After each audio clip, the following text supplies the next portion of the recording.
Hi, everyone. Hi, everybody. How are you? Guess what we're here to talk about Wait, tonight? who are you? It's John and Judy O'Leary. There we go. Yeah.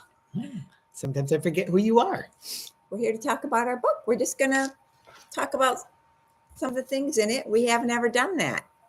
We were having a discussion the other day, and Judy said, what are some of the important points of that book that you feel resonate with you or you live by, right? Mhm. And so I've kind of picked out some of mine, and you've picked out some of yours, and we're just going to have a quick conversation about them between today and tomorrow, right? 2 days. 2 days. Okay, great, great. So when we did the book Upward, it was about the principles and the things that we've learned and used that are biblical principles to try to elevate our position. And some of them, there's a lot of different strategies there, but these are the ones that stick out to me the most, or that had the immediate impact on me right away. Mm-hmm. And the first I want to talk about, and we discuss it in the book Upward, is goal setting. If you can't articulate where you want to go, how can we ever imagine that we're going to get there? It just isn't going to happen. So I think it's important that we learn how to articulate what we want to see happen in our lives. And that's through goal setting. I was in church a lot of years ago. It was right around the first of the year. Pastor Dave was talking, and he was talking about goal setting. And he said to the crowd, if I came out in the crowd and sat down next to you, could you articulate 10 of your goals to me? And he said, and I don't want any of those Miss America goals where I want world peace and I want everyone to love each other. I'm talking about goals for you. And as I was sitting there and he was going on, I started thinking and going through my head, and I came up with one or two, but I didn't get to 9. And the ones, and I would have to say some of mine were a little bit on the Miss America side. I wasn't being very specific, and it really drove a point home to me. If I can't articulate the goals I want to achieve, how am I ever going to get there? And how is God going? He wants to give me the desires of my heart. I remember he so proudly brought them to me.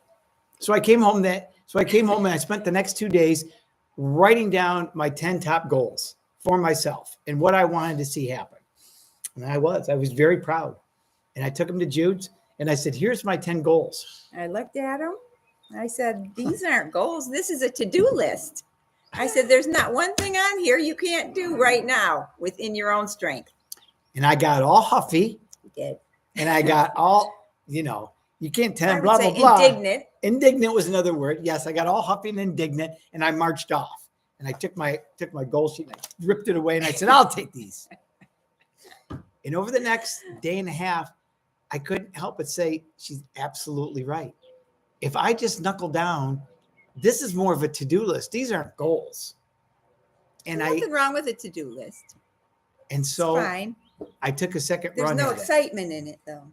Well, it isn't. You don't really need God. You don't need faith. That's right. And it's not really bigger than you. Right. So I sat down again and took another run at it. And this time I came up with more difficult goals that I really wanted to achieve. Some of it is opening up your heart. It's, to me, this is a personal thing. It was embarrassing to me that it was that much of a struggle to come up with 10 goals. I mean, it really pointed to the fact, if I stopped dreaming, if I stopped looking at the horizon, do I not know what I want for the future? It sneaks up on you, doesn't it? That's right. You get comfortable, then you get complacent. Right. And that's a dangerous place to be. So sat down and rewrote my goals. And through the years, we do this at the beginning of the year every year, and we both do it. We have categories. You can have it any way you'd like, but I've learned to get more and more specific with my goals. So in other words, it's not enough to say, I'd like my company more profitable. Well, next year, if we're $10 more profitable, then I've achieved my goal. That's right. That isn't it. Or if you say, I want to be debt-free. Well, the homeless are debt-free. Right. I want to you want to be very specific. I want to lose weight. Well, I lost a pound. So You lost an ounce. Did I achieve my goal? So mission accomplished. Through the years, we've become to get very, very specific on what we want to see happen. So, for example, with my company, I no longer say I want to be profitable. I've looked at who are the most profitable, what kind of numbers are they bringing to the bottom line, Mhm. and that's my goal for our company. And I get very specific with the numbers. I can attach hard numbers to it. And so this is what I want for us this given year, and this is the kind of growth I want. Or if it's I want to lose weight, it's not enough to say I want to lose weight. I want a program. I want to say it's. Yeah. I don't want to say I want to lose weight. I want to say I'm going to exercise 3 days a week. I'm going to take this out of my diet pop. I'm going to, and I get real specific with the things that I'm going to do to achieve it. But it didn't start that way. We got better and better and better at goal writing and goal setting. So when I look at this and think of what are some of the most important things that have come out of our walk and the things that we put in here, goal setting is maybe number one, because it drove me personally to all the other areas. And it forced me to look at myself and where we were going. Mhm. And all of us need to be looking at the horizon. I want to tell a story. I don't want you to tell that yet. No, it's a different story. I want to finish my point. Okay. I think all too many of us, we find ourselves marching and looking at our feet, and we're all guilty of it. Goal setting is about standing still, looking up at the horizon, and being a leader of your own destiny, and saying, here's the horizon. This is the goals that we're going after. This is my vision for the future. And we need to be the CEO of our own lives and do that. I wanted to get that in because I like that CEO of our own thing. Tell your story. Okay, I got it. Just give me a second. Oh yeah. So I started coming to Marco Island in the wintertime to get away from Michigan. And I just fell in love with the beaches there. And the beaches are just covered with seashells. So I would bring seashells home and I would put them in every room of the house to remind myself that's where I wanted to be. And so I put seashells in the bathroom, seashells in the living room, seashells in the TV room, in the kitchen. Every room, everywhere I went, I kept that goal that I wanted a place in Florida, right there. Everywhere I went, I kept being reminded, I want to move there. I want to move there. And one day God asked me to do something. I said, I'll do it, but I want you to do something for me. And he said, what is it? And I said, I want my dream house in Florida. He said, done. That Monday, somebody came to John and asked him, will you sell us this building? And he said, it's not for sale. We have a store there. We're using it. And he said, I'll make it worth your while.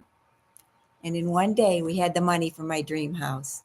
And a few, maybe 6 weeks later, John said, hey, we're going to hop on a plane this weekend. And we're going to go to Florida and you get to pick one out. Get to pick a house out. And so we did. And we're doing this Facebook Live from our Florida dream house right now. And it worked. See, but if you don't set your intention, then you won't get what you want. That's right. You wake up one day and X amount of time has passed. So of all the things in this, and I thank God for Pastor Dave, because he's the one that really opened my eyes to it and set a fire under me. If I'm going to say anything, if I'm going to say one thing, it's goal setting. Yeah. If you're going to do any one thing, sit down, spend some time with yourself and get some goals. We do it based on finances. We do it on family. We have 5 categories, the 5 F's: family, finance, fun, faith, and fitness. That's our 5. You can pick anything you want and all that, but within those, we try to set ourselves goals. So for if that. you wanted to write down 30, 40, 50 goals, I do 50. You have 5 categories: family, faith, fun, fitness, and finances. And so you just need 10 goals for each category. That's an easier way to do it. Or you could start with 25 goals and do 5 goals for each category, right? You got to be big. Like we had 0 money saved for a dream house, 0. And I set my intention. I kept it before my eyes. I told God that I wanted it. and it manifested. Yep. Your chances of seeing something happen multiply threefold when you put it in writing. You triple your chances of getting it just by writing it down. That's what the studies have shown. Right. It's free. It doesn't cost anything to write down what you want. And think big. Don't think small for yourself. Think big. Yeah. Because God's going to meet you where you are. So you want to be someplace that's big. You don't want to be someplace small because he'll meet you there. That's okay. It's not his job to dream for us. It's his job to help us these dreams come true, but it's our job to dream for ourselves. So if I had my first thing to say is take time, sit down with yourself and set some goals, right? Yeah. Okay. Number two for me, the other very impactful areas, find a mentor. Find a mentor. There's two ways to learn, mistakes and mentors. And when you choose mentors, you learn from someone else's mistakes. That's right. That seems smarter to me. That's right. They've been down a path. Right. They've been down a path. We love to say, your friends love you just the way you are. Mentors love you too much to leave you that way. And that's very, very true. And I've hooked up with 3 or 4 mentors in my life in different areas, and they've changed the world for me. Mm-hmm. Number 1, they start by changing my vision. Number 2, they make me accountable. And it's easy to not be accountable in your own life. But when you have a mentor, you've got somebody that you're accountable for, and they want to see you achieve your goals. They're not there to tell you what to do. They're to help you, point you in the direction. And it's your job to chase the mentor. And it's really your job to begin with is to learn what it means to be a good protege. And we've covered that in some of our books, because you'll never maintain a great mentor if you don't have a great if you don't understand what it means to be one act of dishonor can shut that door. So it's important to understand, if you want a great mentor, what it means to be a great protege first. But of the things that have impacted my life so much, it's the other people, it's the people I've reached out to, mm-hmm. to mentor me. God only works through people. Yeah. And if you don't know anyone that you feel like you could ask, then go have somebody famous be your mentor. You can read all their books, follow them online, and study all their teachings, and they can mentor you without even ever having met you. I've had many people mentor me that I don't have a personal relationship with. And understand, you can have multiple mentors. Maybe you have somebody for your business life. Maybe you have somebody for your spiritual life. Maybe you have somebody that just helps you with your finances and mentors you. That's right. So all those, if you find somebody gifted in that area, pursue them. It's amazing what a mentor can do, and the walls that they'll tear down for you, and the doors that will open, and how they will change the vision. I realized after my business mentor that, I had cataracts. I didn't even know it until he opened my eyes to where the possibilities of where we could take our business. So number 2 for me was mentors. That's a good one. Huh? It's had a huge impact. Number 3. A lot of people don't know that you need help getting where you want to go. Nobody gets there alone. The first thing about proteges, you have to understand you need a teachable heart. Yeah. There's things that you just don't know. And the only way you're going to find out is by getting somebody that's walked that path before. And that's why you need mentors.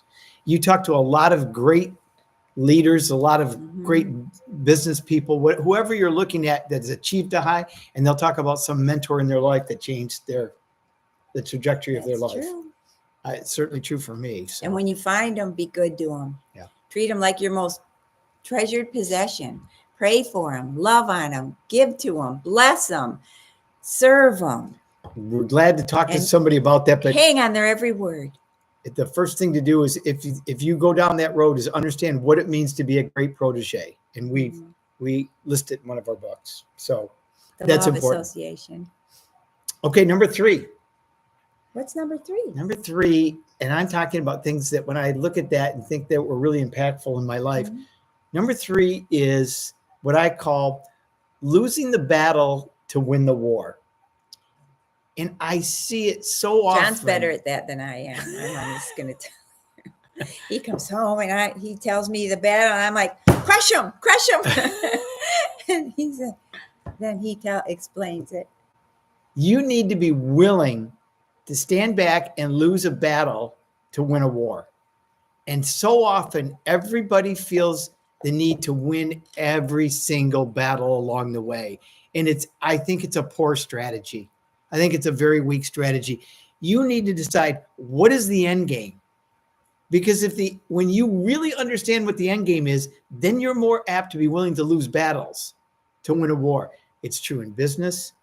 It's true in personal life. It's certainly true in relationships, your husband and wife. If you want to win every battle, I guarantee you're going to lose the long-term war. You will. But if you're willing to lay down some battles, you can achieve what you want to do and win the war. So really, when you get into issues and problems, it's about, let's look all the way down the road before I react and see, what is the outcome I'm really looking for? What am I trying to achieve? What's the war to be won here? Then you pick your battles. And it's so often everybody thinks, I got to stand up for myself and I got to win this one and I got to win this one. And it's a very, very weak strategy. It doesn't win, right? Yeah. So often I see marriages that they want to have fights about everything. Well, what's the ultimate goal? If the ultimate goal is to have a happy marriage, then I've got to lose some battles. And I got to be willing to lose some battles. Quite frankly, as husbands, we need to be willing to lose more battles. As what I Every found. battle. Almost every battle. But every battle, not almost every battle. But I take no prisoners. but the reward is great, because I can win the war, which is having a happy marriage. Yeah. And having a happy marriage is winning a war. No question about it. I've had it happen in my business life. We had a large account. There was a couple different suppliers. They had a problem on their major paint line, and they started suggesting it was different people's fault. And they included all of us, and everyone ran except for us. And we decided we're willing to take a piece of this and correct it, even though we felt strongly it wasn't our fault and we really didn't have a lot to do with it. The bigger picture was this account. Where's it going? What's the future? And how can we tie ourselves to them? So we stepped forward and we paid a large portion of it. And everybody else ran for cover. And we could have probably easily run for cover too. But we felt our strategy was, we're going to go after the war, not this individual battle. It's 2 years down the road. The account now is doubled in size, and all the big manufacturers are out after them. And they're saying, you shouldn't be dealing with this puny little company. You should be coming with a national like us, and we can do this and this and this for you. And it was 2 years later, it was that stage that the leadership of that company, of our customer, stood up and said, listen, when we had a major problem, these are the one guys that stepped to the table to help us. They're the ones that fixed it. Battle, right? And we lost the battle because you paid the big amount. It took your whole year's profits for that account. It took a lot of the year's profits for it. So that whole year, not the whole, but a lot of it. But the whole year, when you lost the battle, it ate up most of the profit. It hurt. Yeah. It was a big battle to lose. Mm-hmm. The point is, it 2 years. Cost you something. 2 years later, now the account's doubled in size, and the leadership says, we're not changing with anybody because these were the guys that stuck with us through the tough times. And it was it's at that moment that you realize giving up that battle was more than worth it, because we won the war and we kept this major account who doubled in size and who was bigger to begin with. It's the whole idea of Plus you cemented your relationship. Every single problem like that, every single little battle you get into, listen to this, is an opportunity to cement a relationship. Or wreck one. You're either going to bring, if it's a customer, you have a chance to bring them in close and show what you're made of. Or you can dig your heels in and you can be right all day long and lose the account. And I don't want to be right all the time. I want to win the long-term battle. So what I want you to do is, when you get into major scuffles, little scuffles, look down the road and say, let's just stop for a minute and forget this thing. What do I ultimately want? Is it a relationship? Is it with one of my kids? Is it with my neighbor? Who is it? Is it an account? What is it? And then determine that this battle isn't worth winning. So how can I be willing to lose this battle in the idea of setting myself up to win the war? I love that. It's That's a hard one. it's I think very you hard. have to have a really mature heart right. to And be willing, and a humble heart. It's a matter of standing back and really analyzing it before you go off with your emotions Mhm. and say, well, this isn't fair and this isn't this. I never said anything about being fair. I never said everything was even. And we were never told that. We were never promised that everything was going to be perfect and fair and just. This is not necessarily how it goes, but we can develop a strategy to win a war. I love that. Okay.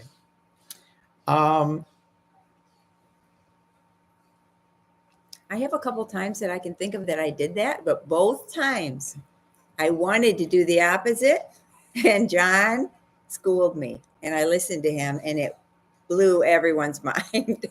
It worked both times, but it wasn't my inclination. My father taught us this at one of our deals where we were trying to buy a building, and it was my brother and I, and my father was still involved in the business at that time, and it was a location that we really wanted, and we were all set, and we had negotiated the deal, and we were all set, and we went to the closing of the building, and their attorney is on the other side, and they're there, and all of a sudden at the closing they start renegotiating the deal, and this goes on for 15-20 minutes, and they decide they need more money, and on, and they start changing the whole deal. And finally my dad banged his hands on the table and said, that's it. I'm going out in the hallway. I've got a check in my pocket for the agreed upon amount. I will be in the hallway for 5 minutes. Then I will be in the car and I will be on my way home. It's your decision. And we walked out of the room. And my brother and I followed like little baby chicks right behind him. And we get out in the hallway and we start to debate with him and say, we really need this building. And this building's important to us for this reason, that reason. And he finally stopped us and said, look at you two. Never be afraid to walk away from a deal. Don't be afraid to walk away from a deal, because every deal isn't great. And you've got to be willing to walk away. It's a little bit like it's okay to lose a battle if we're out to win a war. It was the same strategy. And we were out in the hallway for almost 5 minutes, and they came out and said, we want to close the deal, just as it was originally negotiated. It was a great lesson for me. It was a great lesson for my brother, because he held fast to it. He knew, other than that, it wasn't a good program. And so, well, the difference between that and the first story, they knew they had you over a barrel and they were trying to manipulate you. That's right. That's not winning a battle to lose a war. That's just losing. Right. There was no strategy beyond that. Right. So it was a good learning. Good learning. So you told me that never be afraid to walk away from a deal. It's hard to do. Even if you're in the midnight hour and the check's in your hand. Right. It's hard to do, but there's a lot of favor that's shown when you're willing to walk away from a deal. But somebody told me you're always either buying or selling. Yeah. It was Donna Parto told me that, and she said the buyer is the one with the power. Yeah. Because you guys had the check and you had the power, but they were acting like they had the power. Right. This whole idea of winning the battle and losing losing the battle to win the war. When we talk to you, we want to give you biblical principles, and there's none greater than this principle of losing a battle to win a war than that right there. Because when Jesus went to the cross, he was willing to die for our salvation. Now, do you want to talk about losing a battle to win a war? There's no greater. Our whole faith is based on that concept. The Bible says he did it for the joy that was set before him. Says that was the war. He won the war. He knew. And he knew. He was thinking of you on the cross. He could have sent thousands of angels, right? Yeah. Could have done it in a minute. Myriad of angels. But that wouldn't have got our salvation. He was willing to give up. He would have won the battle. Right. And not died, but he would have lost the war. So the war for our souls. When we talk about things, we want to try to root our stuff in biblical principles, and there's not one any stronger than that. That's the foundation of our Christianity, if you ask me. It really is, isn't it? Right. Okay. I love Jesus. Okay, so I'm so glad he didn't say, I want to win this battle. Right. Right. So try it. Try it at home. It works very well. We dig in on things that we don't need to dig in on. Let's. You know what I've been doing every day when I wake up? I say, thank you for the cross. I got spirit filled after I was born again for maybe a year. And the first thing that happened when I got spirit filled, I saw what I was praying in the spirit marching across my mind in English. So I knew everything that I was praying in the spirit. And you know what I was saying? Thank you for the cross. Thank you for the cross. I never thought to say thank you. And now I say thank you every day because I understand the gravity of what. Yeah. I'll never really understand the gravity of it, but for my own sins in my own life, I do. And I'm forever grateful that he laid down that battle, to win that war for my soul, for your soul. Right. There's not a better example than that right there. Who wouldn't love a God like that? Okay. My next one, and it's probably if I've only got these 4, my next one would be problem solving. And I'm doing this from a perspective of work, but it's true in all areas. Problem solvers are the people that get elevated to the next level and the next level and the next level. Problem solvers are some of the most successful people that I know, because no matter what area you're in, what you're really doing is you're figuring out a way to solve someone's problem in some area to be successful. In the morning, you could pray, Lord, send someone across my path today that I can solve a problem for them in some way. The people that are valued most in my company and in most companies are the people that figure out how to solve problems. I've got people that never, ever bring me a problem without bringing 2 or 3 solutions. And then we discuss them and that. But it is so easy to point to problems. But to find somebody that has a problem-solving heart, that's a game changer. You are going to get recognized. You are going to get elevated. You are going to stand out among people. I can't stand it when I hear somebody say, that's not my problem. That's not my area. That is the wrong attitude. Problem solvers, God says he puts some great men before. He puts problem solvers before kings. That's right. Hey, and would you call that another thing, taking ownership, an ownership mentality? Right. It just is. It's an ownership. You don't have to be an owner to have an ownership mentality. Right. I've recently hired a new sales manager from outside the company. And when I was interviewing him, this is just a little thing, but it's an example. When he goes to leave, it's at the store's closing. I've interviewed him for the second time, and I'm interested. But I walk out to the parking lot. I get in my car and I start to address phone calls while I'm sitting in the parking lot. And I'm watching him, and he walks across the parking lot, and our store's closed, and a customer pulls in, and they're scrambling to try to get in, and the store's already closed. So he gets back out of his car, introduces himself to the customer. Now, remember, he doesn't work for me. And he takes the customer around to the side door, goes in, finds somebody, gets somebody out, and they service the customer. In the meantime, while he's walking back to his car and I'm watching all this, I see him bend over and pick up paper in the parking lot and then walk over to the dumpster and throw the papers in the parking lot. Just random papers. And what I see is a problem solver. None of these are his. That's ownership mentality. It's ownership mentality. He's going to go help that customer. He doesn't work for us. He You has haven't nothing to even do. hired him We yet. haven't hired him. He doesn't know if he's going to get the job, but he sees that guy, and it's on his heart to serve that guy and help him. He's walking back across. I've got all kinds of employees that are going to step right over that piece of paper, and I just notice him bend over and pick up that paper, and it hits me right there. There's the servant's heart. There's ownership mentality. There's somebody that cares. He's going to solve a problem. And whether they're big or little, you begin to recognize in the people, and it shows up. So even if you're at work and you see stuff laying around, if you are the problem guy that says, well, I'm going to clean this up, I'm going to do that, I don't care if it's not your job.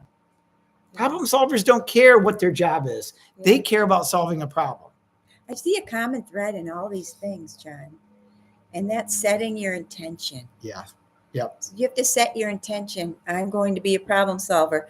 I'm going to set goals, right? That's right. I'm going to allow them to win this battle so I can win the war. You have to have an intention. I kind of feel like these things that we're talking about are, some of them are counterintuitive. Mm-hmm. No, maybe not so much goal setting, but you're thinking, well, I can't have a lot of effect on my life, so why do I take any time to set goals? Yeah. You can have absolute, that's counterintuitive. Just by writing them down, you're going to move in a direction that you write down. Okay. And then I wrote the perfect husband as my goal. Look, ta-da. whoops. Not a great example. Missed that one by a little bit. No, I didn't. I shot for And the then- moon. And then when you talk about mentors, people think that might be counterintuitive. Well, I should know that. I don't need somebody No, else they to don't help want to me. be transparent and tell the mentor their shortcomings. That's right. 'Cause that's counterintuitive. They Right. want to look good. Or I look weak if I get help from somebody Yeah. else. It's counterintuitive. When we talk about losing the battle to win the war, that's certainly counterintuitive. Everybody thinks Mhm. if I'm going to win the war, I've got to win every battle along the way. And that just is not true. It's not true. And when we're talking about, problem solvers, how many people do I hear complain that that's not my problem, or I've got all these problems and I can't figure them out, and on and on. Like when you jump, you have to go down to go up. Because you can just bend your knees down so you can get some spring up. So that's counterintuitive, right? You got to go down to go up. My whole life is reading the Bible in the way that it's counterintuitive. You have to give to receive. Mm-hmm. That's counterintuitive. We You don't have to think die that to way. live. You have to die to live. Right. All these things are counterintuitive. Yeah. So You have to serve to lead. whatever you think opposite. Opposite. Okay, so problem solvers. Yeah. The problems that you're willing to solve are going to determine your income. That's right. There's no question about it. The bigger the problem you're willing to dive into, the more it's going to affect your income. You're going to get recognized. The people advance problem solvers. So if you want to get one thing out of this, become a problem solver. But Look it's for also, problems. you're created to be a problem solver. Then when God created you, it was to solve a specific problem. Right. So Right. that you're here on earth to solve something, to do something that only you can do. You're actually created to be a problem solver. And the bigger problems you solve, you might start out solving little ones, but the bigger problems, the bigger your reward. So I was talking to my 8-year-old grandson. His name's Asher. He's darling. And he's very bright. He loves to learn. And I said, Asher, I'm going to give you $100 bill. And they were just visiting here in Florida. And I said, I'm going to give you $100 bill and you can go to that souvenir store and buy some souvenirs. And he said, you have $100 bill? I said, yeah, I have lots of them. And he said, where did you get it? And he came up real close to me and he said, did you lose a tooth? He thinks the tooth fairy gave her $100. You know, he's 8. He doesn't have a concept of how. So I said, oh, Asher, I have lots of $100 bills. And I had him count them. And he said, Gaga, are you rich? And I said, yes, I am, Ash. And he said, but I go, guess what? Someday you're going to be way wealthier than me. And I said, you're going to have way more hundreds than me. And he said, who's going to give them to me? I said, no one, Ash. You're going to earn them but you're going to solve big problems. You're so smart, Asher. You're destined to solve big problems for somebody.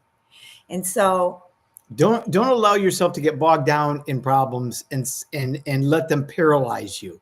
Take the different attitude and say, there's an opportunity here. Every problem, there is an opportunity to win someone over, obtain a goal. It's an opportunity right there, and we shouldn't squander any of them. you got to see yourself as a problem solver. That's Lord, right. send someone across my path today that I can help in some way.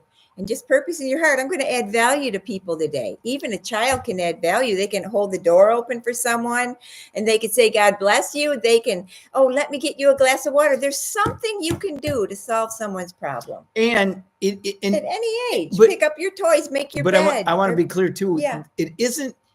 It's also about relationships. because maybe you can't solve that exact. It's happened to me a lot where I can't solve that exact problem, but I know who can. And I hook those two people up saying, Yeah. look, here's the guy you got to talk to because You're he really good at that. can solve your problem. Mhm. So in your relationships, and as you expand your relationships, they're problem solvers in there. And it's an opportunity for you to help somebody else solve a problem because you know the guy, you know the girl, you know the person that's going to take them to where they need to go.